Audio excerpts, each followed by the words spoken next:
হুম। আচ্ছা, আমরা এর আগের দিন স্ট্রোক দেখছিলাম যে যে বায়োফিজিক্সের যে সেলুলার মেকানিজম সেগুলো সবই হচ্ছে মাইক্রন, মানে সেটা অনেক আগে দেখেছি যে লেন্থ স্কেল গুলো সব মাইক্রন অর্ডারের, এবং সেগুলোর বিহেভিয়ার হচ্ছে গিয়ে টোটালি স্ট্যাটিস্টিক্যাল বিহেভিয়ার। এবার সেই স্ট্যাটিস্টিক্যাল বিহেভিয়ারটা বিভিন্ন নেটওয়ার্কে কিরকম হয় সেটার জন্য আমরা কয়েকটা স্যাম্পল দেখলাম। তো স্ট্যাটিস্টিক্যাল মডেল এর আগের দিন, মানে প্রায় সব ক্ষেত্রেই ট্রান্সক্রিপশনটাকে স্টাডি করা হচ্ছে, কেননা ট্রান্সক্রিপশনটা ভেরি ইম্পর্টেন্ট বায়োলজিক্যাল প্রসেস। আচ্ছা, তো ট্রান্সক্রিপশনের যে নেটওয়ার্ক, এবার সেখানে কি হয়, প্রোমোটারের গায়ে ওইটা এসে জুড়ে বসে, ওই কি নাম, আরএনএ পলিমারেজ, ঠিক আছে। তো সেটাই মানে সেলে, মানে কতগুলো মেসেঞ্জার আরএনএ, কতগুলো আরএনএ পলিমারেজ আছে, তার সঙ্গে আরএনএ পলিমারেজের প্রোমোটারেই অ্যাটাচ হওয়ার প্রবাবিলিটি কত, সেইটা আমরা আগে একদিন ক্যালকুলেট করেছিলাম।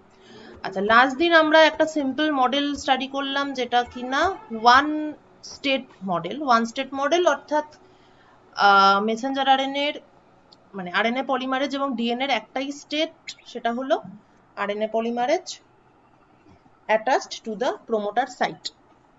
তারপর সেখান থেকে মেসেঞ্জার আরএনএ হলো, আবার মেসেঞ্জার আরএনএ ডিকে করে গেল, এই হচ্ছে প্রসেস। তারপর সেখান থেকে একটা মাস্টার ইকুয়েশন করা হলো, মাস্টার ইকুয়েশন সলভ করে, ও আচ্ছা, এখানে এমটিটা তোরা বার করেছিলি, e to the power 1 minus e to the power minus gamma t into some, মানে কিছু একটা আসবে, এরম টাইপের আসবে একটা। ওকে, দেখ এটা আমার স্লাইডে পরে একটা জায়গায় করা আছে। তো average number of messenger RNA molecules সেটা একটা বেরোলো, কিন্তু সেটা মানে as a function of time বেরোলো আর কি। কিন্তু সেটা যেটাই বেরোক, এই ইকুয়েশনটা থেকে বোঝা যাচ্ছে যে সেটা কখনোই বার্স্টিং নেচারটাকে স্যাটিসফাই করতে পারবে না, অর্থাৎ কিছুটা সময় হঠাৎ করে কিছু মেসেঞ্জার আরএনএ তৈরি হবে, তারপর কিছুক্ষণ কিছুই তৈরি হবে না, আবার একটা তৈরি হবে, এই যে বার্স্টিং নেচার, সেটা ওয়ান স্টেট মডেল দিয়ে ডিসক্রাইব করা গেল না, ফার্স্ট। সেকেন্ড হচ্ছে আমরা ফ্যানোফ্যাক্টর বার করলাম, ফ্যানোফ্যাক্টর, আচ্ছা না এটা সেকেন্ড নয়, মাঝে আবার আছে যে এই মাস্টার ইকুয়েশন থেকে দেখানো যায় যে আনরেগুলেটেড প্রোমোটারগুলো পয়সন ডিস্ট্রিবিউশন স্যাটিসফাই করে ইন দ্য স্টেডি স্টেট, হয়ে গেল। এরপর হচ্ছে যে রেগুলেটরি নেটওয়ার্কের নয়েজ, যেহেতু এটা একটা স্ট্যাটিস্টিক্যাল ইভেন্ট, যে কোনো স্ট্যাটিস্টিক্যাল ইভেন্টেরই একটা ইয়ে থাকে, ডিস্ট্রিবিউশন থাকে। সো ডিস্ট্রিবিউশন মেজার আমরা সবসময় করি ভেরিয়েন্স দিয়ে।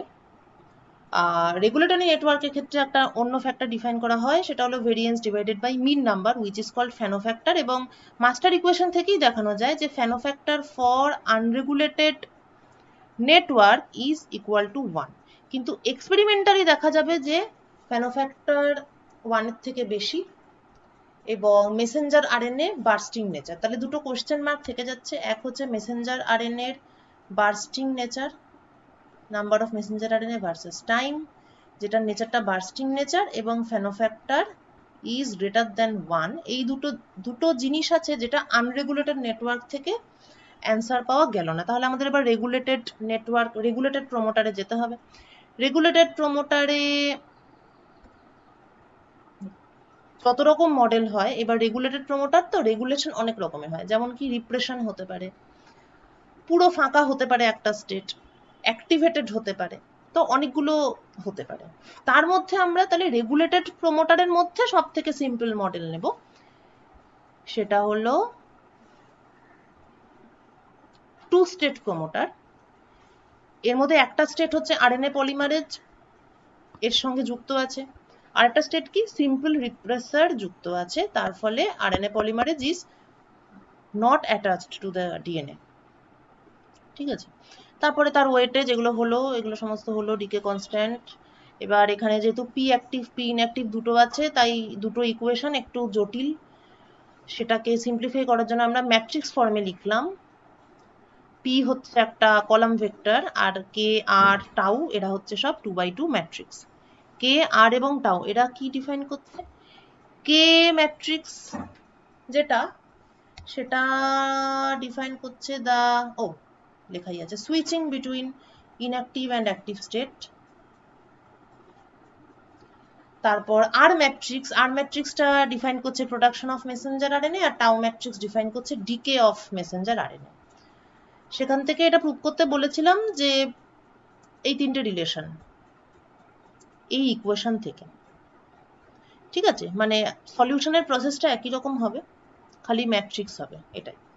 আচ্ছা, এই অবধি হয়েছিল, এরপর তোরা তো সেটা প্রুভ করে পাঠিয়েছিস, খুব ভালো। নাও আমরা আবার সেই ব্যাপারটাকে সিম্পলিফাই করার জন্য শুরু করব with the steady state equation. Steady state equation, এখানে তিনটে ইকুয়েশন আছে, তিনটেরই লেফট হ্যান্ড সাইড জিরো, তিনটেরই left hand side zero set করে এই তিনটে ইকুয়েশন পাওয়া গেল। আর প্রথম যে ইকুয়েশনটা u dot m to the power জিরোর অ্যাভারেজ ইকুয়াল টু 1, এইটা হচ্ছে বেসিক্যালি ওই প্রবাবিলিটিগুলোকে নর্মালাইজ, মানে প্রবাবিলিটিগুলো নর্মালাইজড, কিন্তু এটা ইকুয়েশন ফর্মে লেখার জন্য এটাকে জাস্ট এইভাবে লিখেছে, ঠিক আছে। এটা ঠিক কিরকম আমি বলছি,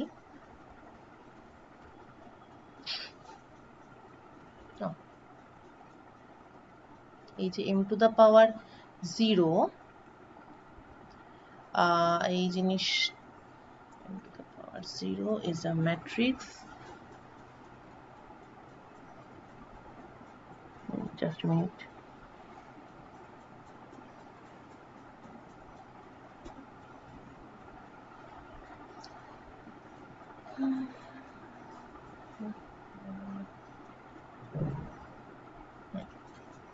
হ্যাঁ, আচ্ছা, তো m to the power 0 it means m to the power 0 probability matrix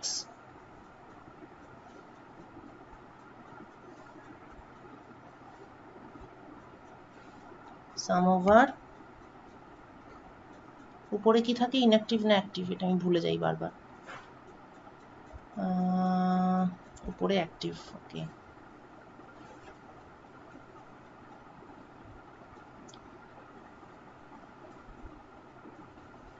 পুষ্প, যদি আগের ক্লাসগুলো না দেখে থাকিস তাহলে আজকের ক্লাসের মাথা মুন্ডু কিছুই বুঝবি না, যাই হোক। So active state and inactive state, the RNA polymerase and gene, they are in the active state, সেটার probability sum over m, আর নিচেরটা হচ্ছে inactive। তো এই হচ্ছে ব্যাপার এইটা। আচ্ছা, এবার ওখানে কি বলছে ফার্স্ট ইকুয়েশনটা, সেটা হচ্ছে কি 1 equal to U matrix into এইটা, ঠিক আছে। আচ্ছা, m is a column vector R u matrix is a row vector such that it is 1 1, মানে এটা ডিফাইন্ড, রাইট। তাহলে ব্যাপারটা কি দাঁড়ালো, এটার মানে দাঁড়ালো 1 ইকুয়াল টু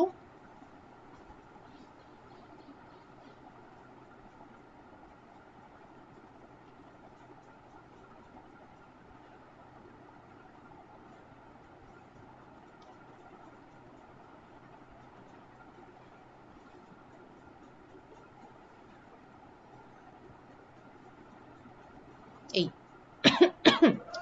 অর্থাৎ sum of total probability is equal to 1, মানে basically normalization condition. So the first equation represents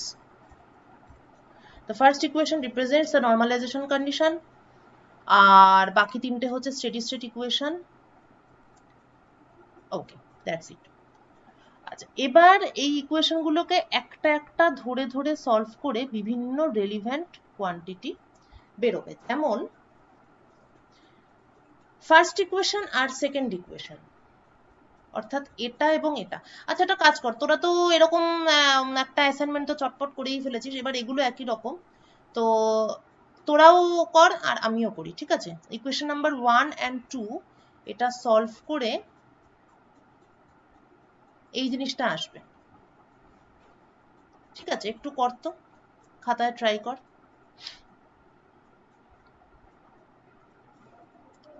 So there are two equations.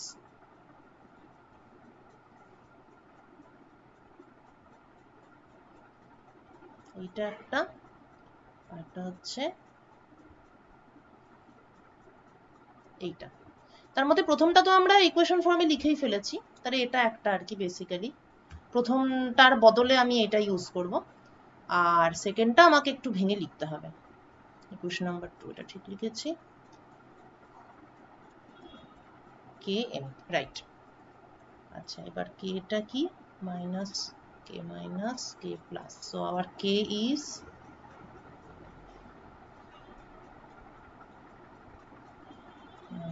minus k plus k minus k plus।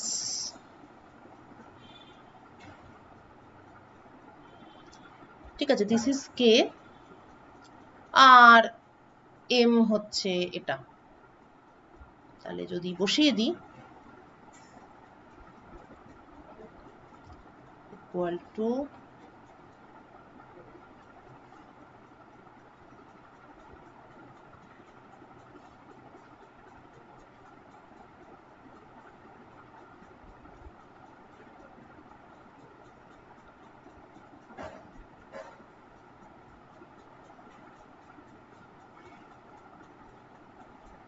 और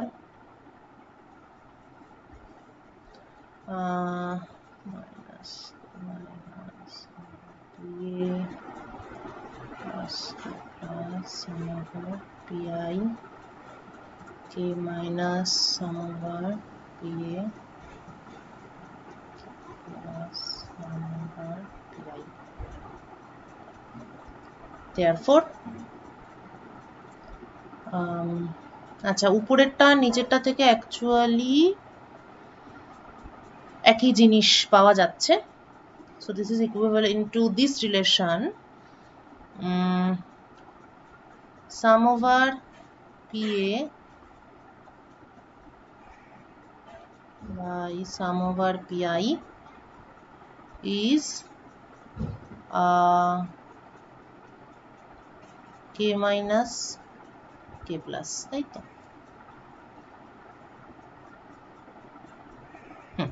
এই ঠিক আছে, হলো। এইবার এখান থেকে লেখা যেতে পারে sum over PA by sum over PA plus sum over PI, যোগভাগ পদ্ধতি নাকি একটা বলে এটাকে, equal to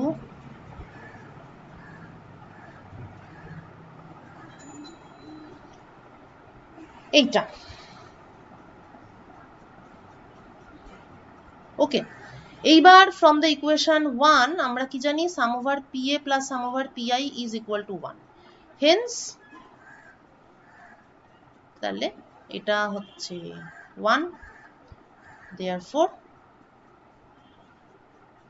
some over PA is k plus by k plus plus k minus. আবার সাম ওভার PA টা কি, sum over PA is actually m to the power 0 PA sum over m equal to average of 0th moment, কিন্তু in the active state। ঠিক আছে, শুধুমাত্র active স্টেটের প্রবাবিলিটিটা এখানে আছে। So Haynes proved.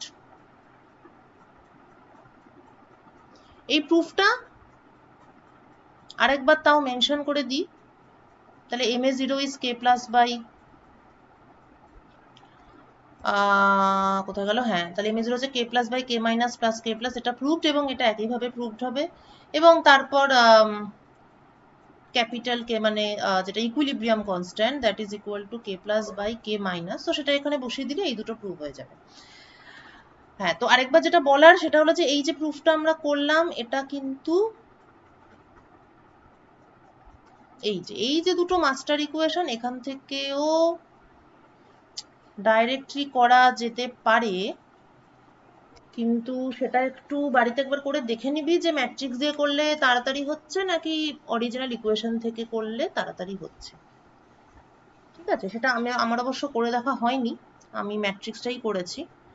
তো মাস্টার ইকুয়েশন থেকে যদি কুইক হয় তাহলে মাস্টার ইকুয়েশন থেকে ডাইরেক্ট করবি, আর যদি মনে হয় ম্যাট্রিক্সটাই পছন্দ হচ্ছে তাহলে ম্যাট্রিক্স থেকে করবি।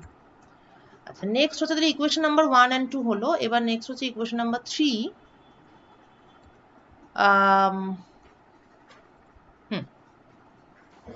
তো 3 নম্বর ইকুয়েশনে আছে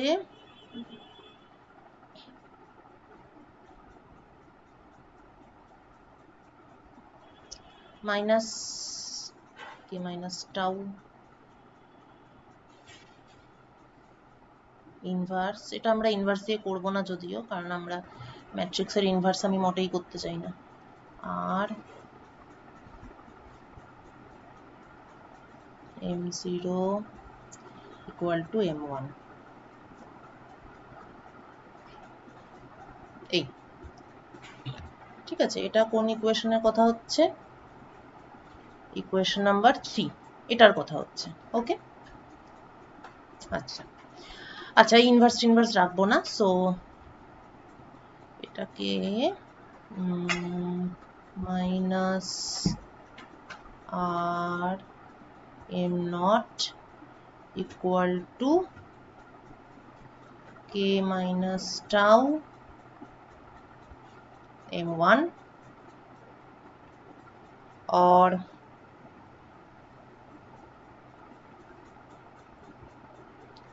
আর হচ্ছে এটা production of mRNA। So K000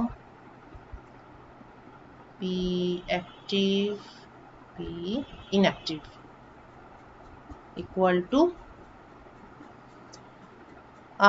K minus tau। আচ্ছা, টাউ হচ্ছে ডায়াগোনাল ম্যাট্রিক্স, গামা গামা আছে, তাহলে কি হবে? Minus K minus minus gamma হবে প্রথমটা,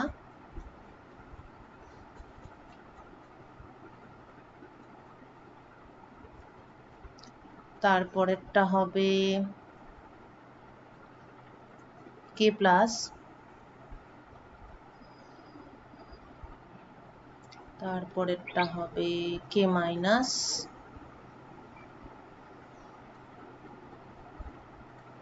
তারপরটা হবে মাইনাস কে প্লাস।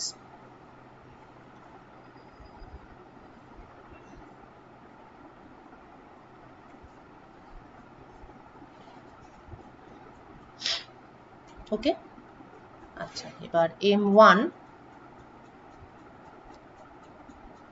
এটা তাহলে হবে সাম over m pa m pi।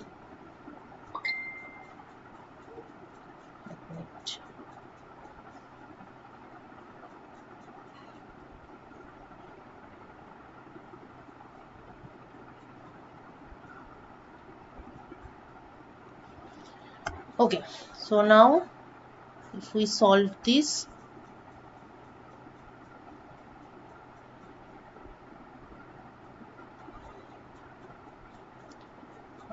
right hand side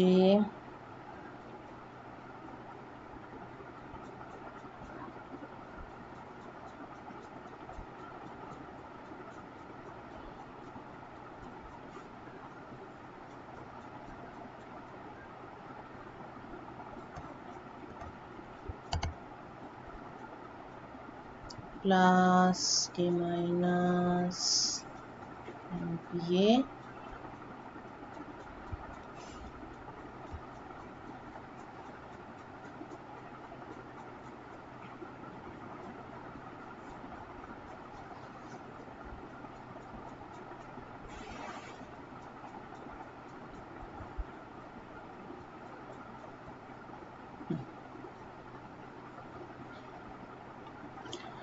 আচ্ছা, রাইট হ্যান্ড সাইডকে একটু সিম্পলিফাই করি।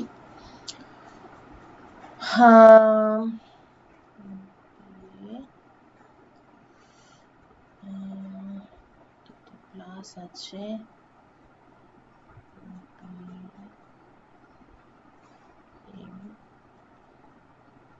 আই,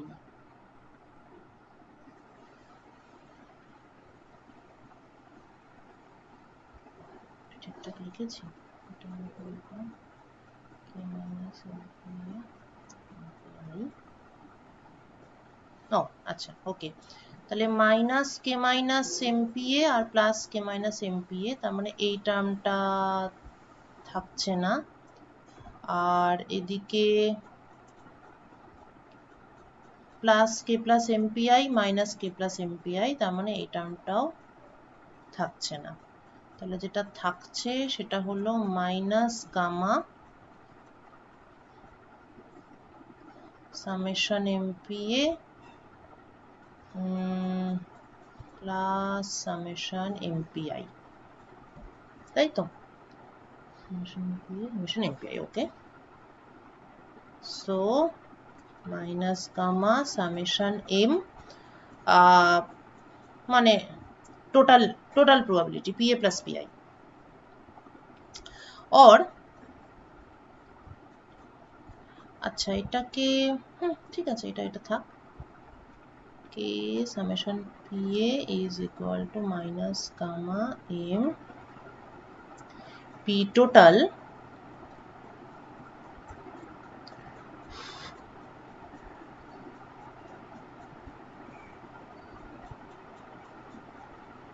therefore, ও আচ্ছা এই স্টেপটা আমরা বেসিক্যালি কাটাকুটি করে ওটা স্কিপ করে দিয়েছি, করে আমরা ফাইনালি এই স্টেপে চলে এসেছি, ঠিক আছে?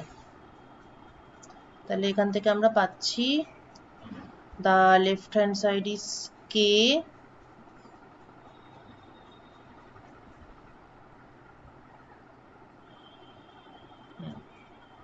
left hand side is k, এখানে a হবে for active state, right hand side হচ্ছে minus gamma average of this. সুতরাং average number of messenger RNA molecules is minus k by gamma average number of messenger RNA molecules তার 0th moment, অর্থাৎ basically total probability in the active state.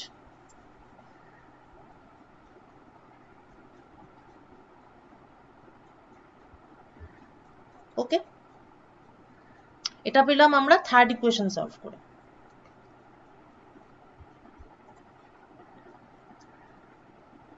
এটার মানে কি? What is the physical significance of this relation? The mean level of expression is given by the probability of finding the promoter in the active state, কারণ এটা তো just the probability, 0th moment মানে হচ্ছে it is just the probability. So it is given by the probability of finding the promoter in the active state times a factor k by gamma. ঠিক আছে, এবার ব্যাপারটা হলো যে আমরা তো আবার MA0 টা জানি, MA0 আমরা এখানে বার করেছি k plus by k minus plus k plus, সুতরাং k বাই gamma k plus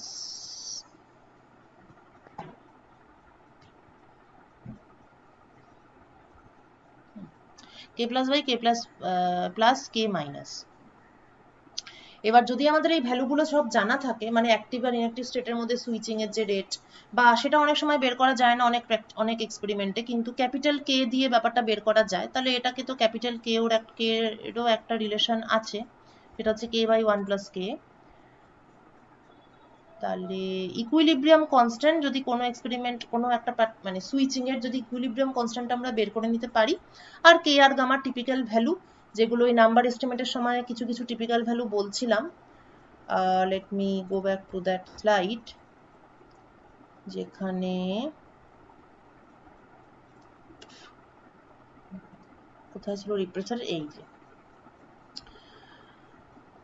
diffusion limited binding rate of Lac repressor is 0.003 per second per nanomole or 0.03 per second, অর্থাৎ 10 repressor molecules in the cell, এটা assume করে আমরা এটা করলাম। তো এই রেটগুলো, তাহলে রিপ্রেসার মলিকিউল অ্যাটাচ হওয়ার রেট হচ্ছে 0.003 পার সেকেন্ড পার ন্যানোমোল, ঠিক আছে? তো ল্যাক রিপ্রেসার অ্যাটাচ হওয়ার রেট, তার মানে এটা অ্যাকচুয়ালি কোন রেটটা এখানে মিন করছে? এটা অ্যাকচুয়ালি k কে মাইনাস এই রেটটা এখানে মিন করছে যে এখান থেকে কে মাইনাস রেটে ল্যাক রিপ্রেসারটা অ্যাটাচ হলো। ঠিক আছে, এরকম ভাবে প্রত্যেকটা রিয়াকশনেরই রেট আছে যেটা এক্সপেরিমেন্টালি মেজার করা যায়। আর রিয়াকশন রেট সবসময় না মাপা গেলেও ইকুইলিব্রিয়াম কনস্ট্যান্টটা সহজেই মাপা যায়। তো সেইটা করে এবং গামা ডিকে রেট ইত্যাদি ইত্যাদি বসিয়ে আমরা we can find out the mean level of expression, mean level of gene expression. ঠিক আছে, করে সেটাকে এক্সপেরিমেন্টের সঙ্গে ম্যাচ করিয়ে মানে ওটা দেখতে হবে যে আমরা এক্সপেরিমেন্টাল ডেটাগুলো ঠিকঠাক ম্যাচ করছি কিনা। ওকে, এবং this shows us the balance between production and decay, মানে K by gamma. So obviously the mean level of gene expression should be proportional to the production rate. কে বাড়লে এটা বাড়বে এবং গামা বাড়লে এটা কমবে। ডিকে যদি ফাস্ট হয় তাহলে ওটাই। আচ্ছা, এইবার হচ্ছে আমাদের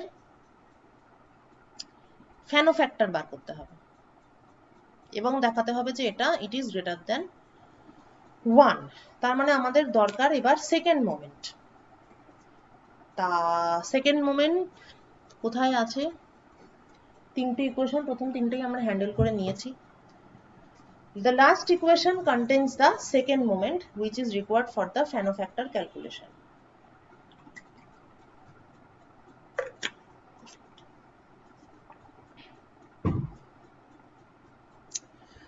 বেশ, তাহলে লাস্ট যে ইকুয়েশনটা আছে সেটা থেকে আমরা স্টার্ট করব calculation.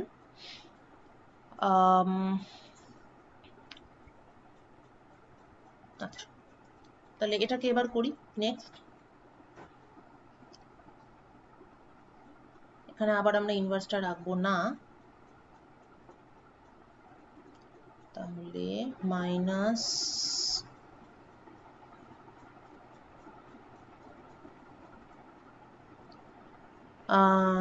টুয়ার plus tau m1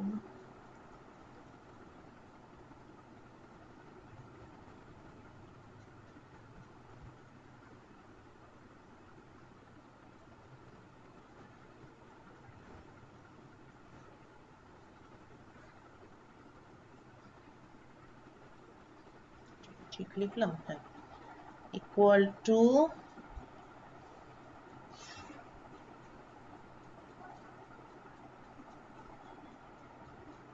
k minus 2 tau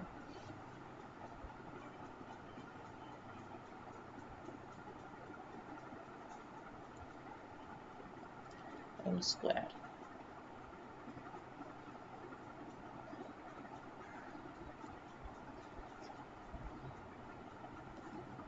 ওকে, और এবার এটাকে এক্সপ্যান্ড করি, minus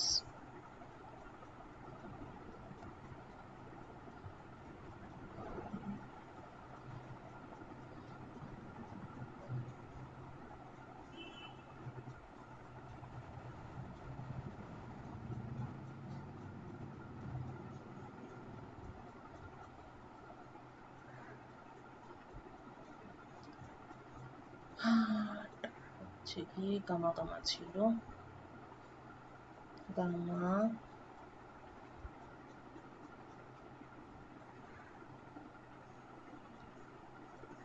m1 mp active mp inactive. Next হচ্ছে প্লাস আর অর্থাৎ k000 m0 অর্থাৎ p active p inactive equal to okay হচ্ছে আবার সেইটা মাইনাস কে প্লাস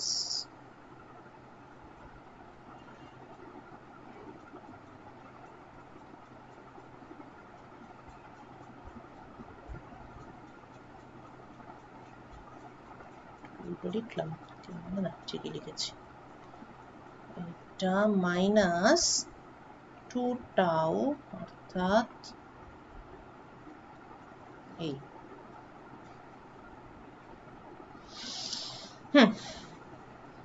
এবং ব্র্যাকেটের মধ্যে m square p active, m square p inactive. Right. Okay, now let us solve this.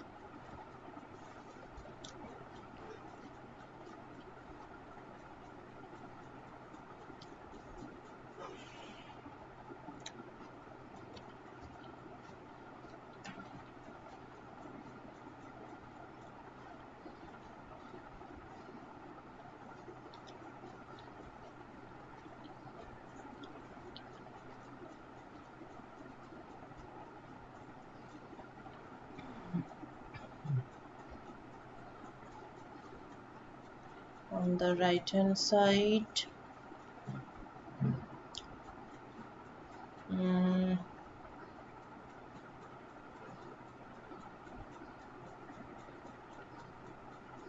k minus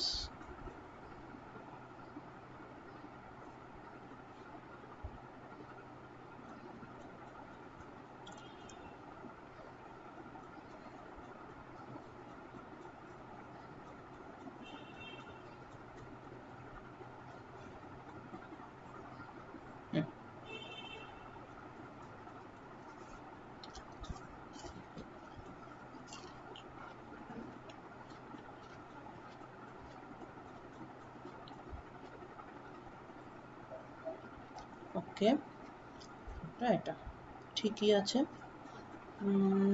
k plus ওকে, और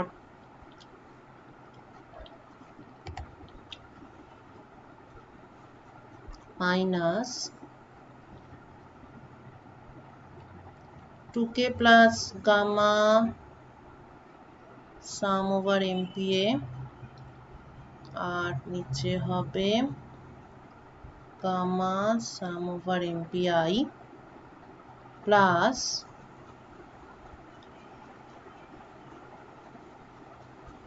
তাহলে এটাকে আমি একবারে লিখে দিই। তাহলে বেসিক্যালি উপরের এলিমেন্টটা হবে এটা, নিচেরটা হবে এটা। On the right hand side,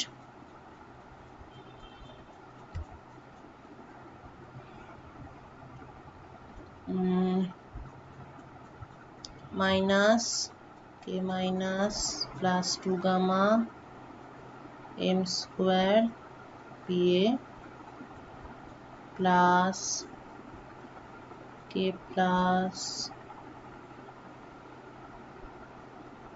m square pi, k minus m square pa minus k plus 2 gamma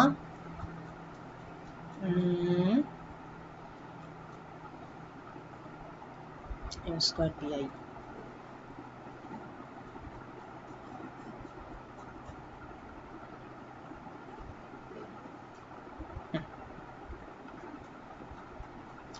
Therefore, তাহলে দুটো রিলেশন পাওয়া যাচ্ছে, দুটো হয়তো ইকুইভ্যালেন্টই হবে আলটিমেটলি। একটা হলো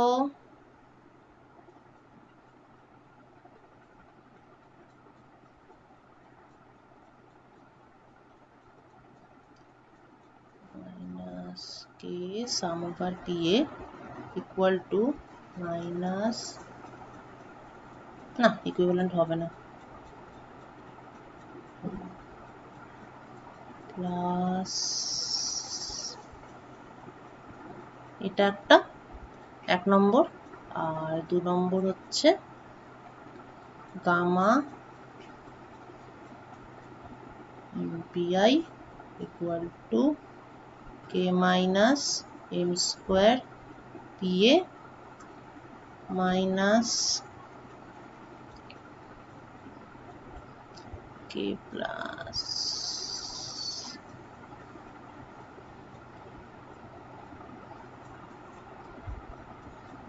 এই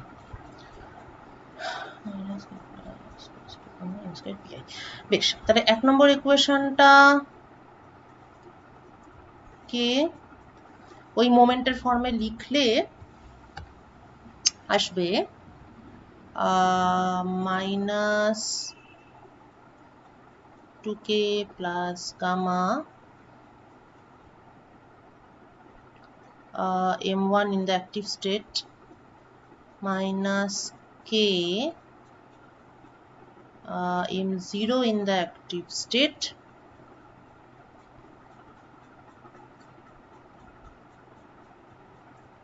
m square in the active state plus k plus m square in the inactive state, right?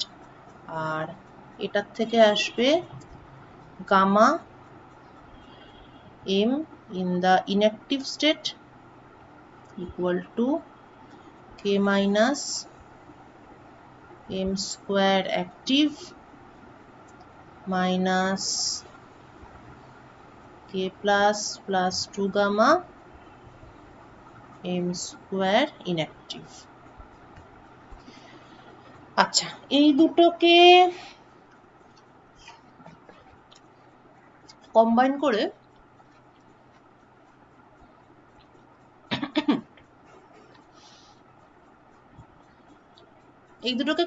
করে m স্কয়ার টোটালটা আনতে হবে। আমরা এখানে অ্যাক্টিভ ইনঅ্যাক্টিভটা সেপারেটলি পেয়েছি, ঠিক আছে? এবার একটু দেখি m স্কয়ার অ্যাক্টিভ, এখানে m স্কয়ার অ্যাক্টিভ দুটোকে যদি অ্যাড করি তাহলে এটা কেটে যাবে, আর এখানে mi স্কয়ার ইনঅ্যাক্টিভ দুটোকে অ্যাড করলেও এইটা কেটে যাচ্ছে। গুড, তাহলে এই দুটোকে যদি আমি অ্যাড করি সিম্পল অ্যাডিশন, তাহলে ফাইনালি পাবো লেফট হ্যান্ড সাইডে পাবো, দেখ মাইনাস গামা আছে, এখানে প্লাস গামা আছে, ও আচ্ছা এটা আবার অ্যাক্টিভ ইনঅ্যাক্টিভ আছে, ও না ওকে, মাইনাস কে, ও এটা আবার m টু দ্য পাওয়ার 0 না, কোন কার সাথে কোনো মিলই নেই। ওকে ফাইন, এটা অ্যাজ ইট ইজ রাখতে হবে, minus 2k plus gamma m active, এটা এগুলো তো প্রত্যেকটারই ভ্যালু জানা আছে, আগের ইকুয়েশন থেকে সেগুলো বসিয়ে দিতে হবে আর কি।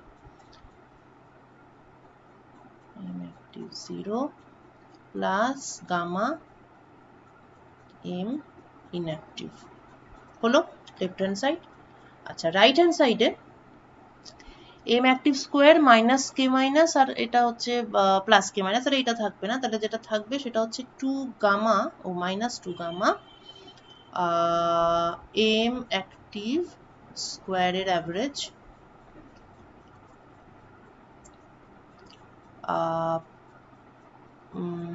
তারপরে এখানে প্লাস কে প্লাস আর মাইনাস কে প্লাস, তাহলে এই দুটো কেটে যাবে, এখানে মাইনাস আছে, সো মাইনাস 2 গামা m ইনঅ্যাক্টিভের স্কোয়ার, অর্থাৎ minus 2 gamma m active m ইনঅ্যাক্টিভের সাম, অর্থাৎ simple the average of m square, ঠিক আছে? আর লেফট হ্যান্ড সাইডে যা যা আছে m অ্যাক্টিভের 0th মোমেন্ট, m অ্যাক্টিভের ফার্স্ট মোমেন্ট, m ইনঅ্যাক্টিভের ফার্স্ট মোমেন্ট, এগুলো সবগুলোই আমরা এর আগে বিভিন্ন জায়গা থেকে জানি, প্রত্যেকটাই আমরা জানি, অ্যাক্টিভের ফার্স্ট মোমেন্ট, ইনঅ্যাক্টিভের ফার্স্ট মোমেন্ট এবং 0th মোমেন্ট, ঠিক আছে? সবকটা আমরা জানি, তো সবকটা যদি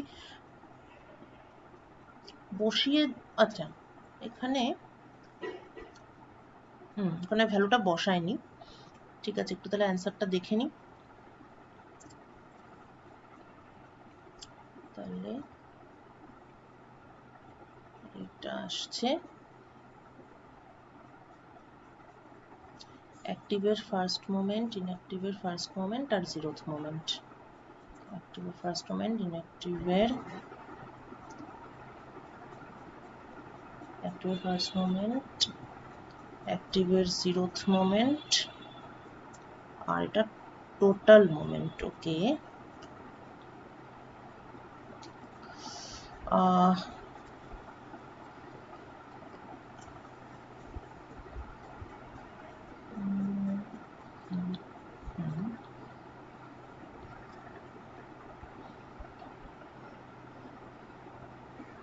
ওকে,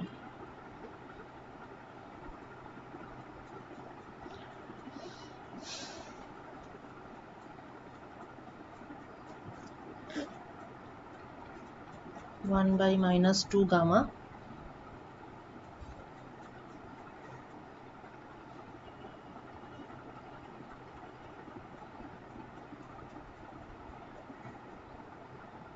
one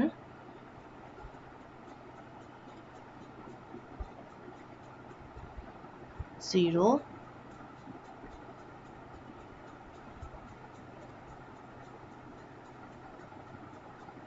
এই। আচ্ছা, এবার এখানে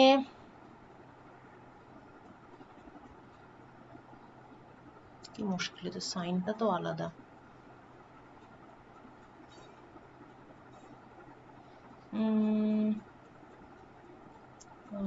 এটা গামা এমপিআই পুরোটা মাইনাস। ও আচ্ছা, সাইনটা আলাদা, এবার ঠিক আছে। মাইনাস, এটা minus, so this is also minus, এটা minus, right, now it is okay। তাহলে এখানে মাইনাস গামা এম অ্যাক্টিভ আর minus gamma M inactive, so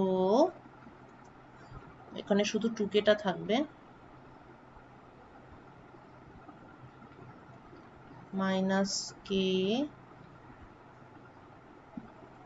আর এখানে মাইনাস গামা কমন নিয়ে M active plus M inactive অর্থাৎ টোটাল অ্যাভারেজ।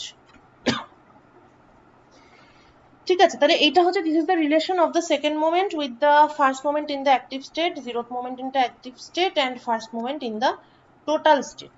এই হচ্ছে relation, এই রিলেশনটা। এইবার এখানে ডান রাইট হ্যান্ড সাইডের প্রত্যেকটারই ভ্যালু জানি, কিন্তু সেটা এক্ষুনি বসাবো না, তবে এক্ষুনি পুট করেও করতে পারিস। Ultimately the Fano factor is, মানে যেটা আমি বার করবো সেটা হচ্ছে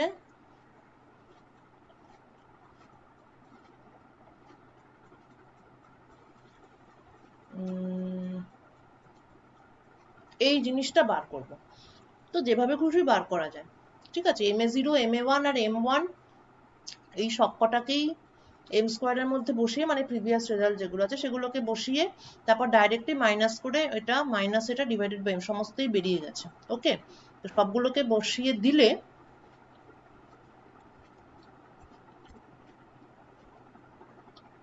এইটা আসবে,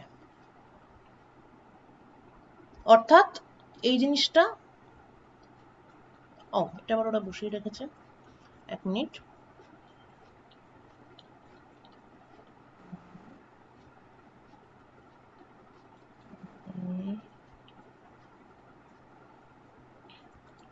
A0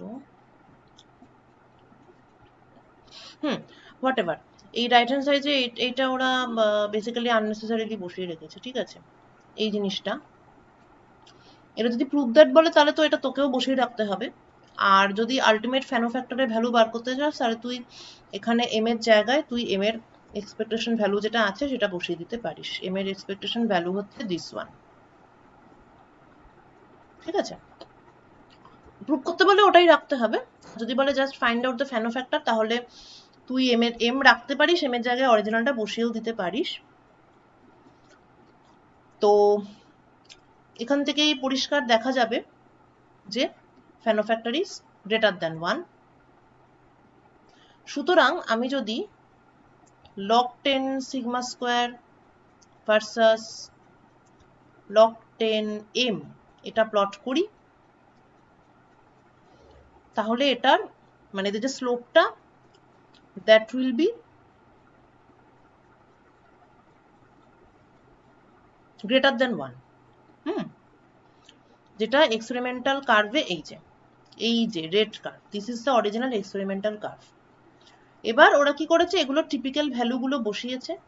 যেমন এম এর অ্যাভারেজ, যেটা এক্সপেরিমেন্টাল ভ্যালু হচ্ছে 10, এটা আগেই অনেক আগে এটা বলেছিলাম, 10 mRNA পার মিনিট, রাইট?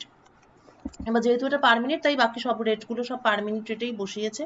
এগুলো সবই এক্সপেরিমেন্টাল ডিটারমিনেশন, ঠিক আছে? প্রত্যেকটাই পার মিনিট হলো।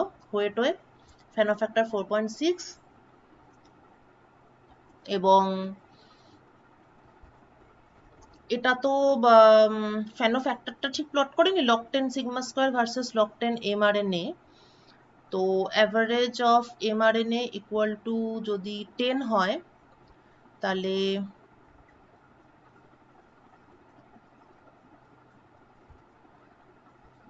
মানে এখানে তো এটাকে 10 ইউজ করেছে, এক্সপেকটেশন ভ্যালু যেটা সেটা 10 ইউজ করেছে, ঠিক আছে? তাহলে আমাদের এক্সপেকটেশনস হচ্ছে, মানে আমরা ভাবছি যে যখন এটা 10 হবে তখন সিগমা স্কোয়ার বাই এম এই জিনিসটা 4.6 হবে, বুঝে গেছে? অর্থাৎ সিগমা স্কোয়ারটা 46 হবে, অর্থাৎ log 10 সিগমা স্কোয়ারটা হওয়া উচিত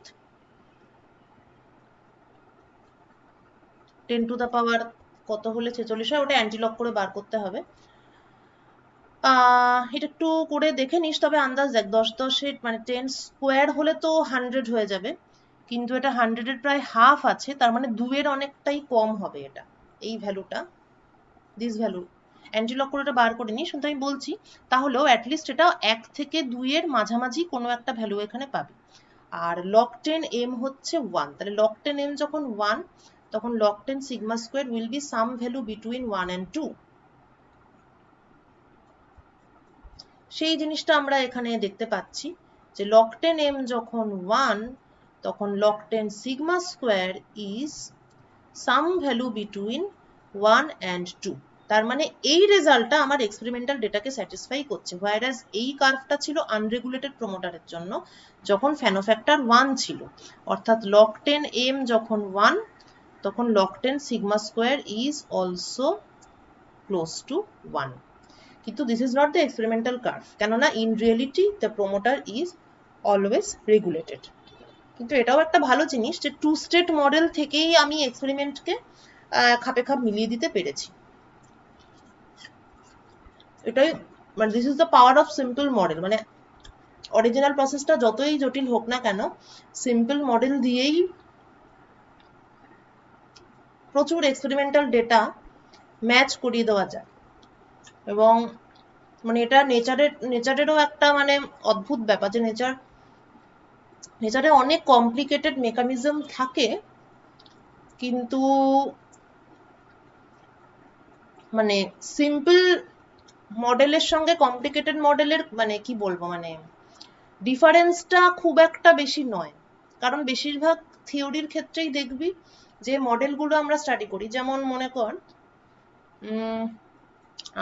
গ্যামোস থিওরি যখন পড়েছিলাম, ঠিক আছে, গ্যামোস থিওরি অফ আলফা ডিকে, তো তখন আমরা কিন্তু ট্রায়াঙ্গুলার পোটেনশিয়াল ব্যারিয়ার ধরে টানেলিং কোএফিসিয়েন্ট বার করেছিলাম।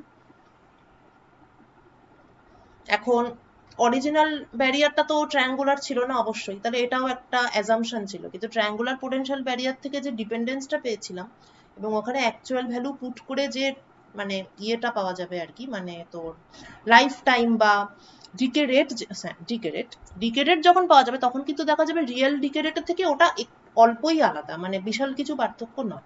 এবার কি আরো কমপ্লিকেটেড বা অ্যাকচুয়াল নেচারটা যদি ঢোকানো হয়, তখন আমি এক্সাক্ট রেজাল্ট পাবো, কিন্তু এক্সাক্টের সঙ্গে অ্যাপ্রক্সিমেটের পার্থক্যটা কিন্তু খুবই অল্প।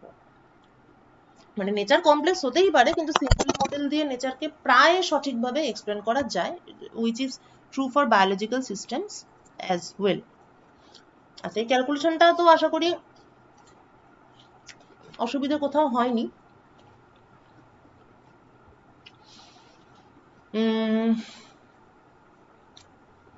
এবার ব্যাপার হলো যে আমরা তো সিম্পল মডেল দিয়ে করে দেখে নিলাম, কিন্তু যেটা বলছিলাম যে আমাদের কিছু জিনিস স্যাটিসফাই করে যাবে, কিন্তু আমরা মানে এটা তো রিয়েলিটি নয়, রিয়েলিটি এর থেকে অনেক অনেক অনেক গুণ বেশি কমপ্লিকেটেড। তাহলে রিয়েল সিস্টেমকে স্টাডি করার জন্য কি কোনো টুল নেই? উত্তর হচ্ছে আছে। Various types of computational tools এবং ভেরিয়াস টাইপস অফ অ্যালগোরিদম, যার মধ্যে সব থেকে পপুলার অ্যালগোরিদম হচ্ছে গিলেস্পি অ্যালগোরিদম। এই জিন রেগুলেশনের স্টোক্যাস্টিক মডেল এক্সপ্লেন করার জন্য Gillespie algorithm is very useful. কয়েকটা উদাহরণ দেখি, যেমন simple repression, two state model. Gillespie algorithm use করে, আচ্ছা গ্রাফগুলো একটু অদ্ভুত,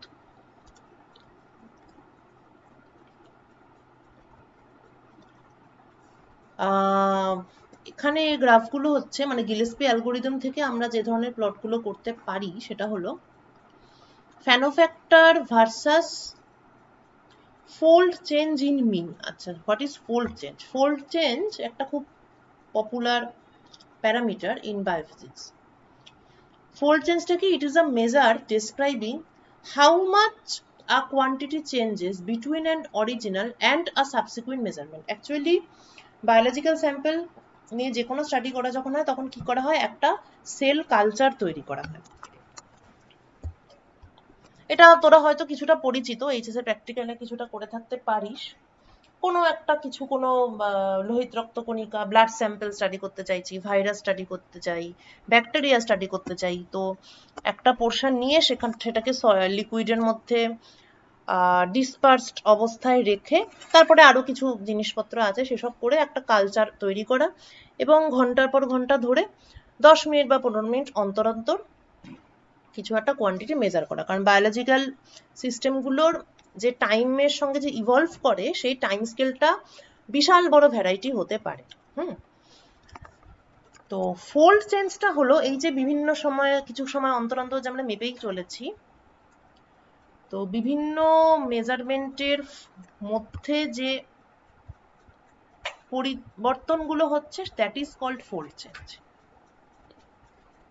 Fold change is often used in analysis of gene expression. Gene expression এর ক্ষেত্রে fold change এর প্রশ্নটা সব থেকে বেশি আসে। তাই এখানে কি করেছে, জেনেটিক এক্সপ্রেশন কতটা কি এক্সপ্রেশন হলো, কতটা মেসেঞ্জার আরএনএ তৈরি হলো। জিন এক্সপ্রেশন বলতে বেসিক্যালি মানে জিন এক্সপ্রেশন কথাটা অনেকবারই পাওয়া যাবে, জিন এক্সপ্রেশন একটু সাহিত্যিক কথা, যেটা বলতে অ্যাকচুয়ালি বোঝায় the extent or degree of transcription. ঠিক আছে, কি রেটে, কেননা যেই জিন থেকে ট্রান্সক্রিপশন হয়ে ট্রান্সলেশন হয়ে প্রোটিন তৈরি হচ্ছে সেই জিনটাই তো এক্সপ্রেসড হচ্ছে, মানে ওই জিনটাই তো কাজ করছে। আর যেই জিনটা কোনো একটা জিন এক্সপ্রেসড হচ্ছে না মানে হচ্ছে ওখান থেকে কোনো প্রোটিন তৈরি হচ্ছে না, as simple as that. So fold change in the mean gene expression, gene expression মানে হচ্ছে extent or degree of transcription, অর্থাৎ সেটাকে মোটামুটি ইকুইভ্যালেন্টলি এই জিনিসটা বলা যায়। তো এটাতেই কতটা ফোল্ড মানে কতবার চেঞ্জ হচ্ছে এই ভ্যালুটাতে, সেইটা ভার্সাস ফ্যানো ফ্যাক্টর। হ্যাঁ, এটা গিলেস্পি অ্যালগোরিদমের একটা টিপিক্যাল জিনিস, মানে ও আউটপুটটা এইভাবেই দেয়। তো সিম্পল রিপ্রেশন মডেলের ক্ষেত্রে ফ্যানো ফ্যাক্টর ভার্সাস ফোল্ড চেঞ্জটা হচ্ছে এরকম। এই ক্যালকুলেশনগুলো তোদের কিন্তু ডিটেলস নেই, জাস্ট দ্য আইডিয়া যে ব্যাপারটা কিরকম কি হয় আর অ্যালগোরিদমটা রাফলি কিরকম, জাস্ট এইটুকু। আচ্ছা, সিম্পল অ্যাক্টিভেশন, রিপ্রেশনের বদলে অ্যাক্টিভেটর অ্যাড করাতে মেসেঞ্জার আরএনএর প্রোডাকশনটা বেড়ে গেছে। তার ক্ষেত্রে Fano factor versus fold change it is like this.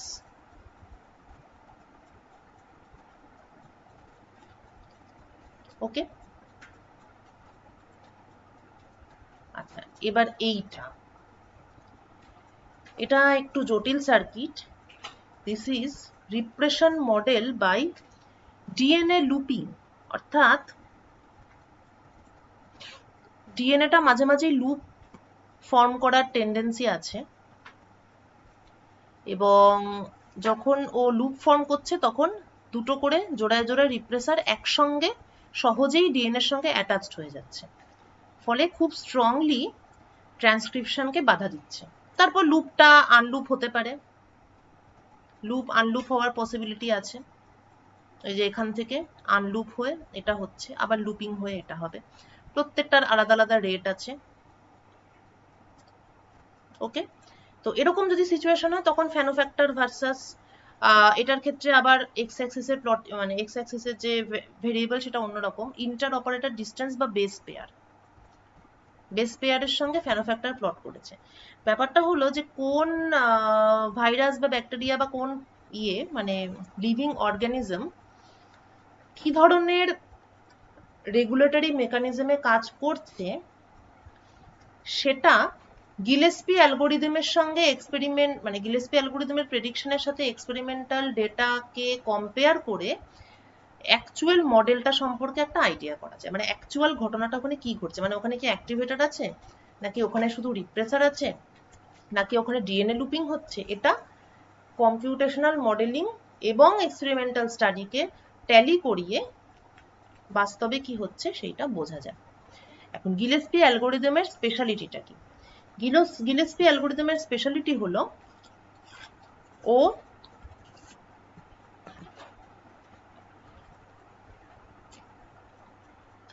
After all একটা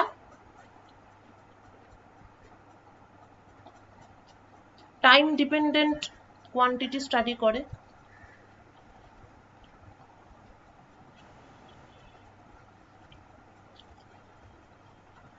কিন্তু এই প্লটিং এর সময় ও কোনো ইন্টিগ্রেশন করে না, it does not integrate, just পাতি টাইমের উপর ইন্টিগ্রেট করে না। এই প্রসেসটা খুব ইন্টারেস্টিং। ও কি করে, বিভিন্ন টুকরো টুকরো ডেল্টা টিতে ঘটনা কি ঘটছে সেটা দেখে, ডেল্টা টি 1, ডেল্টা টি 2, ডেল্টা টি 3। এবার এই প্রথম ডেল্টা টি 1 সেকেন্ড, তার মানে এই নয় যে second delta 2 will also be 1 second. Second টাইমটা ও কতটা নেবে সেটা ও রিয়েলিস্টিক ইকুয়েশন থেকে ক্যালকুলেট করে, যে সেকেন্ড টাইম ইন্টারভেলটা কতটা নিলে, মানে মনে কর কোনো একটা জিনিস, কোনো একটা পার্টিকুলার জিনিস টাইমের সাথে এক্সপোনেনশিয়ালি ফল করে, তার মানে প্রথম 1 সেকেন্ডে ওর যতটা ফল হবে পরের 1 সেকেন্ডে নিশ্চয়ই তার থেকে বেশি পরিমাণ ফল হবে, because it is exponentially falling. শেষের দিকের 1 সেকেন্ডে তার থেকেও বেশি পরিবর্তন হবে, তাই না? তাহলে গিলেস্পি অ্যালগোরিদম কি রেটে জিনিসটা টাইমের সঙ্গে সঙ্গে ফল করছে সেইটাকে মাথায় রেখে এখনকার টাইম ইন্টারভ্যাল, কিছুক্ষণ পরে টাইম ইন্টারভ্যালটা তার থেকে বড় নেওয়া উচিত না ছোট নেওয়া উচিত, সেইটাকে মাথায় রেখে ও পুরো মানে সিমুলেশনটা করে। This is the uniqueness of Gillespie algorithm. তার ফলে অনেকটা রিয়েলিস্টিক ডেটা পাওয়া যায়। ঠিক আছে, তো ও অ্যাকচুয়ালি কিরকম ভাবে মানে মানে হয় ব্যাপারটা, সেটার জন্য বলছি। না, এই ক্যালকুলেশন আগে হয়নি। ওকে, সেটার জন্য আমরা আবার একটু ঘুরে পেছনে যাই, একদম যেটা ওয়ান স্টেট মডেল ছিল সেটাতে। তো সেখানে কি ছিল, এম থেকে M plus one K delta T, M থেকে M minus one M gamma delta T ছিল।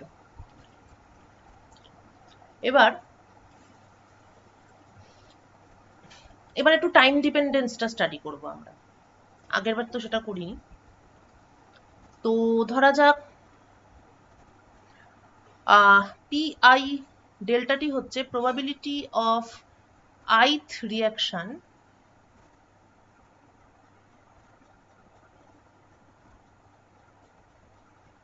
taking place in the time interval delta t থেকে delta t plus dt,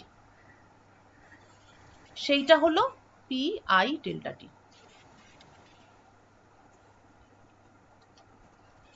ঠিক আছে, বোঝা গেল? ith রিয়াকশন হচ্ছে during the time delta T to delta T plus DT, তার মানে delta টি টাইমে আমি অলরেডি প্রেজেন্ট আছি। এই বাক্সগুলো কেন যে আসে, যাক হোয়াট এভার। ডেল্টা টি টাইমে আমি অলরেডি প্রেজেন্ট আছি। এবার এরপরে আরো ডিটি টাইম অতিবাহিত হয়েছে, সেই টাইমে ith রিয়াকশন ঘটার সম্ভাবনা is given by pi delta T. এখন এই প্রবাবিলিটিটা কি হবে? This probability is equal to প্রথমত কেআই ডিটি, এটা তো হবেই কারণ এই ব্যাপারটা ঘটছে। এই রিয়াকশনটা যদি আমি কনসিডার করি তাহলে কে ডেল্টা টি, এটা তো হবেই, ডেল্টা টি না, এক্ষেত্রে ডিটি হবে, multiplied by P zero delta T. P zero delta টিটা কি? Probability of no reaction before delta T, মানে এই টাইম পয়েন্ট পর্যন্ত কোনো রিয়াকশন হয়নি। কেননা আগেই বলেছি যে যে গিলেস্পি অ্যালগোরিদম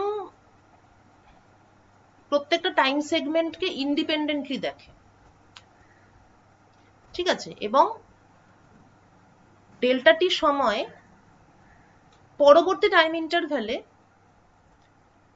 রিয়াকশন হওয়ার প্রবাবিলিটি টা আমি যখন ক্যালকুলেট করছি তখন আমি ধরে নিচ্ছি যে রিয়াকশনটা ওই পয়েন্টেই শুরু হলো, তার আগে কিছু ছিল না।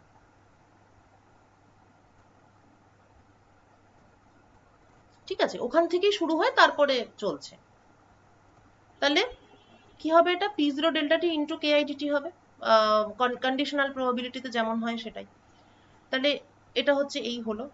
এখন নেক্সট কোয়েশ্চেন হচ্ছে যে পি জিরো ডেল্টা টি আমি কিভাবে বার করব? এটা একটা বেশ ক্লেভার একটা মেথড। পি জিরো ডেল্টা টি বার করব এইভাবে যে ডিটি সময় যদি, মানে পি জিরো ডেল্টা টি মানে কি? ডেল্টা টি সময় পর্যন্ত কোনো রিয়াকশন ছিল না, তাহলে P zero delta T plus DT, এটার মানে কি হবে? যে ডেল্টা টি প্লাস ডিটি এই সময় কোনো রিয়াকশন ছিল না। এখন ডেল্টা টি প্লাস ডিটি এই সময় কোনো রিয়াকশন না থাকার প্রবাবিলিটি কি হবে? P zero delta T into one minus summation K I DT, কেননা K I DT summation I, এটার মানে হচ্ছে total probability of all reactions in time dt,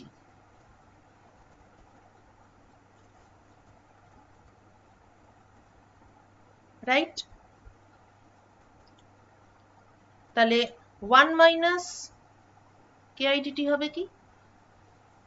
DT সময় কোনো রিয়াকশন না হওয়ার প্রবাবিলিটি, আর সেটাকে পি জিরো ডেল্টা টি দিয়ে গুণ করব, তাহলেই আমার পেয়ে গেলাম ওটা, যে probability of no reaction occurring until the time point delta T plus DT. Clear? এবার এটাকে আমি যদি সলভ করি, মানে P zero delta T plus DT আর এদিকে পি জিরো ডেল্টা টি, এটাকে প্রথমে লেফট হ্যান্ড সাইডে যেটা আছে সেটাকে আমি টেলার এক্সপ্যান্ড করলাম, করে আমি এটা পেলাম, মানে একটা লগারিদমিক রিলেশন আসবে আর কি, করে আমি এটা পেলাম। তাহলে এটা মাইনাস এটা, সেটার জায়গায় আমি এই ব্যাপারটাকে রিপ্লেস করব, করে আমি এটাকে সলভ করব, করলে আমি একটা এক্সপোনেনশিয়াল রিলেশন পেলাম, এক্সপোনেনশিয়াল বা লগারিদমিক যেমন বলছিলাম। তাহলে টাইম এর ভেরিয়েশন সংক্রান্ত আমি একটা ইকুয়েশন পাচ্ছি which looks like this.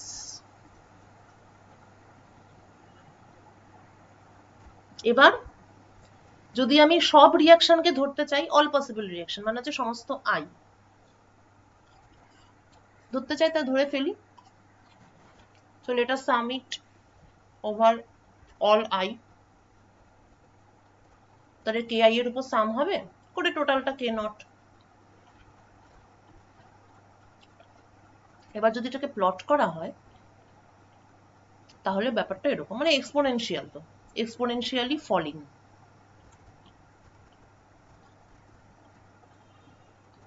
ঠিক আছে, এবার গিলেস্পি অ্যালগোরিদমটা কি করবে? ধরা যাক এরকম একটা রিয়াকশন, আমি রিয়াকশনের কাইনেটিক্স আমি স্টাডি করছি, টাইম ডিপেন্ডেন্ট স্টাডি করছি, তাহলে প্রত্যেকবার ডেল্টা টি আমাকে ক্যালকুলেট করতে হবে। এই ডেল্টা টি এই এক্সপোনেনশিয়াল ডিস্ট্রিবিউশন অনুযায়ী সিলেক্ট করা হবে। তাহলে পরপর স্টেপগুলো কি? স্টেপ 1, স্টেপ 1 ইজ একটা র্যান্ডম নাম্বার x সিলেক্ট করা হবে 0 থেকে 1 এর মধ্যে, ঠিক আছে? করে এটা র্যান্ডম নাম্বার সিলেক্ট যেমন ভাবে করা হয়, এটা অনেক রকম মেথড আছে, ক্যালকুলেটর থেকেও পেতে পারিস, প্রোগ্রামিং থেকেও র্যান্ডম নাম্বার জেনারেট করার আবার অনেক রকম প্রোগ্রামিং হয়। আচ্ছা, এইটাকে এই প্রোগ্রামিং থেকে টাইম ইন্টারভ্যাল বের করতে হবে by this time equal to 1/k0 log of 1/x। এটা কিরকম ভাবে এলো এখান থেকে ব্যাক ক্যালকুলেট করলেই সেটা বুঝতে পারবি। k0t equal to log of 1/x, 1/x equal to e to the power k0t, x is e to the power minus k0t, অর্থাৎ প্রবাবিলিটি তো 0 থেকে 1 এর মধ্যে থাকে, তাহলে সেই প্রবাবিলিটিটাই একটা র্যান্ডম ভেরিয়েবল, তাহলে র্যান্ডমলি একটা ভেরিয়েবল x নেওয়া হচ্ছে, সেখান থেকে টাইমটাকে বার করা হচ্ছে, time since the last reaction. মানে একবার ধরা যাক a থেকে b কিছু একটা হয়েছে, এরপর থেকে টাইম শুরু হয়েছে, ঠিক আছে? এরপর থেকে টাইম শুরু হয়েছে, মানে একটা রিঅ্যাকশন হয়ে গেল, তারপর থেকে আবার টাইম কাউন্ট হচ্ছে। তাহলে এর উপর, ওই জন্যই আমরা ডেল্টা টি পর্যন্ত নো রিঅ্যাকশন ধরেছি, কারণ আগেই বলেছি আগের রিঅ্যাকশনটার কোনো কন্ট্রিবিউশন এখানে নেই, একটা রিঅ্যাকশন হয়ে গেছে, একটা মেসেঞ্জার আরএনএ বেরিয়ে চলে গেছে, হয়ে গেল, নতুন করে টাইম কাউন্টিং শুরু করলাম, তার উপর probability dependence is exponential dependence. সেই এক্সপোনেনশিয়াল ডিপেন্ডেন্সটাকে মাথায় রেখে আমি আমার নতুন টাইম ইন্টারভ্যাল সিলেক্ট করলাম, অর্থাৎ যেই টাইম ইন্টারভ্যালটাকে গিলেস্পি অ্যালগোরিদম এখন ইউজ করবে করে পরবর্তী ইভেন্টের সম্পর্কে একটা প্রবাবিলিস্টিক প্রেডিকশন করবে, ঠিক আছে? আচ্ছা, তাহলে হলো, এবার এখান থেকে ও টাইম কিছু একটা পিক আপ করলো, তারপর কি করবে? তারপর ওকে একটা প্রবাবিলিটি প্রেডিক্ট করতে হবে, ও তো প্রবাবিলিস্টিক প্রেডিকশন করবে। ওকে, এবার প্রবাবিলিটি প্রেডিক্ট করার সময় ব্যাপারটা কিরকম?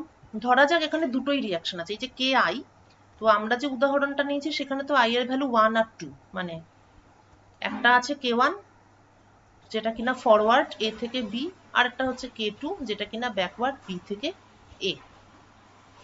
তাহলে a থেকে b এই রিয়াকশনটার প্রবাবিলিটি কত? ন্যাচারালি এটার প্রবাবিলিটিটা হচ্ছে k1/k1 plus k2, এবং b থেকে a এটার প্রবাবিলিটি হচ্ছে k2/k1 plus k2। এটাকেই জেনারেলাইজড ওয়েতে দেখিয়েছে যে ith রিঅ্যাকশনের প্রবাবিলিটি হচ্ছে ki/k0, ঠিক আছে? আচ্ছা, তারপর কি হবে? উই নো, এখন আমরা কি জানি? হোয়েনটা আমরা জেনে গেছি, when the next reaction will occur, এখান থেকে জেনেছি টি। এবার we can ask which one of all the possible reactions will take place. এখন আমরা প্রবাবিলিটিটা জানি, তাহলে কি 0 থেকে 1 এই রেঞ্জের মধ্যে k1/k1 plus k2 এটা হচ্ছে একটা এন্ড পয়েন্ট, তাহলে এর বাদিকে যদি প্রবাবিলিটিটা থাকে তাহলে a থেকে b হওয়ার সম্ভাবনা থাকবে, আর ডান দিকে যদি প্রবাবিলিটিটা থাকে তাহলে b থেকে a এইটা হওয়ার চান্স থাকবে। সেইটার জন্য আমাকে কি করতে হবে? আরো একবার র্যান্ডম নাম্বারের সাহায্য নিতে হবে, ঠিক আছে? তাহলে স্টেপ 1 হয়ে গেল, k1 আর k2 বার করা। k1 হচ্ছে k, k2 হচ্ছে গামা এমটি। স্টেপ 2 টাইম বের করা। Step 3 calculate a random number between 0 and 1। এবার if the number is between k1/k0, তাহলে অর্থাৎ নাম্বারটা র্যান্ডম নাম্বার, এই যে ফাইন্ড আ র্যান্ডম নাম্বার, এটাই হচ্ছে ডিসঅনেস্ট কয়েন ফ্লিপ। কেন এটাকে ডিসঅনেস্ট কয়েন ফ্লিপ বলছে? বিকজ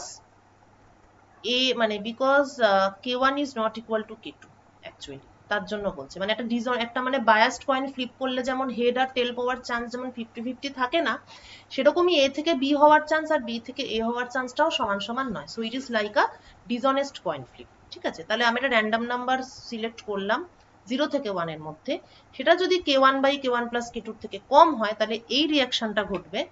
তখন এবার একটু ডিফাইন করে নিই। হয়তো এই রিয়াকশনটা মানে হচ্ছে মেসেঞ্জার আরএনএ তৈরি হওয়া, আর এই রিয়াকশনটার মানে হচ্ছে মেসেঞ্জার আরএনএ ডিকে করা। দুটোই তো রিয়াকশন আছে আমার, এই যে দুটো রিয়াকশন আছে আমার। তাহলে ফার্স্ট রিয়াকশন হচ্ছে মেসেঞ্জার আরএনএ তৈরি হলো, সেকেন্ড রিয়াকশন হচ্ছে মেসেঞ্জার আরএনএ কমে গেল। যদি র্যান্ডম নাম্বার সিলেক্ট করে মেসেঞ্জার আরএনএ মানে এটা 1 এর থেকে কম আসে, তাহলে মেসেঞ্জার আরএনএ তৈরি হবে এম, তখন আমরা এম থেকে জিনিসটাকে m+1 করব। আর যদি এইখানে আসে, তাহলে মেসেঞ্জার আরএনএ সংখ্যা কমে যাবে, তখন আমি এম থেকে জিনিসটাকে m-1 করব। এই পুরো জিনিসটাকে আমি টাইমের রেসপেক্টে দেখাবো। এই তাহলে এম কে যখন আমি m+1 করলাম, এটাকে কতক্ষণ রাখবো?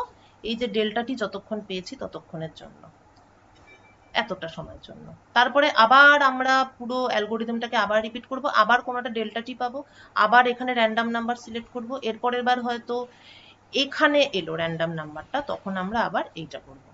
আর এই গিলেস্পি অ্যালগোরিদমের প্রেডিকশনস এত ভালোভাবে ম্যাচ করে এক্সপেরিমেন্টাল ডেটার সাথে, যে এখান থেকেই বোঝা যায় যে বায়োলজিক্যাল প্রসেসগুলো ঠিক কতটা স্টোক্যাস্টিক, মানে টোটালি র্যান্ডম। কিন্তু তাই বলে কি মানে টোটালি র্যান্ডম, কিন্তু এর মানে আবার এটাও নয় যে মানে যা খুশি তাই হতে পারে, সেটাও কিন্তু না। বিকজ মানে কি বলবো, মানে আমি র্যান্ডম নাম্বার সিলেক্ট করছি ঠিকই, কিন্তু র্যান্ডম নাম্বার সিলেক্ট করার পরে আমি যখন টাইম ইন্টারভ্যালটা সিলেক্ট করছি, সেটা কিন্তু একটা রিয়েলিস্টিক বিহেভিয়ার, যা খুশি টাইম ইন্টারভ্যাল আবার নয়। এবং এখানেও র্যান্ডম নাম্বার থেকে আমি একটা প্রবাবিলিস্টিক ক্যালকুলেশন করছি। তো some sort of randomness coupled with some sort of biological বা regulatory dynamics, এরকম করে রিপিট করে করে করে করে যে কোনো অ্যালগোরিদমেই যেটা হয়, রিপিট করে করে আমি পাচ্ছি final stage, and the plot looks like this. এই যে এখানে দেখ ডেল্টা টি একবার 1, একবার 2, একবার 1, এটা যেরকম ভাবে বললাম সেরকম ভাবেই আসছে ডেল্টা টি গুলো। So number of messenger RNA molecules versus time, the bursting behavior.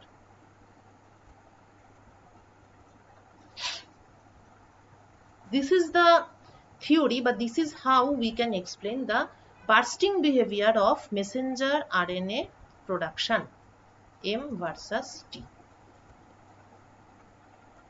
ঠিক আছে, আর এই যে এইটা যেটা বলছিলাম যে আমরা যখন এটাকে মিন নাম্বার অফ mRNA বার করেছিলাম, তখন এইটার সলিউশন হচ্ছে দিস ওয়ান। সো এটা নোহোয়ার নিয়ার দ্য বার্স্টিং বিহেভিয়ার, একেবারেই নয়। এটা একটা এক্সপোনেনশিয়াল ফাংশন, আবার 1 মাইনাস সেটা, তো not at all this step wise bursting behaviour. Bursting behaviour explain করতে গেলে এইটাই হচ্ছে তার মেথড, রাইট? তো পুরোপুরি স্টোক্যাস্টিক, যেহেতু স্টোক্যাস্টিকের কথা বলা হচ্ছে, তাহলে আরেকটু বলি, কারণ এটা র্যান্ডম ওয়াক তোরা জানিস, ফলে এটা নিশ্চয়ই শুনতে তোদের ভালো লাগবে। আচ্ছা, স্ট্যাটমেকে কি র্যান্ডম ওয়াক পড়েছিস? মানে অ্যাকচুয়ালি এটা আগে সিলেবাসে থাকতো, এখন নেই, কিন্তু এটা কি তোদের পড়ানো হয়েছে স্ট্যাটমেকের ক্লাসে? Random walk model? না ম্যাম। ও